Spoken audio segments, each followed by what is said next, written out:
పలుకులిచ్చెనే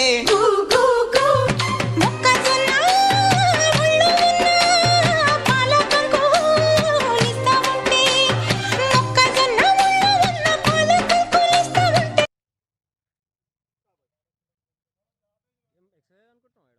ఏం పడతా చేస్తున్నాం చూసి తమ్ముడికి గరం కాగల పొదుపాల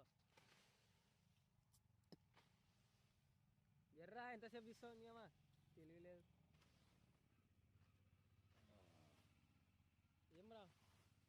అది ఒప్పుతుందిరా నన్ను లేద్దామంటే మొట్ట కొడుకు రా అంటున్నది సీదా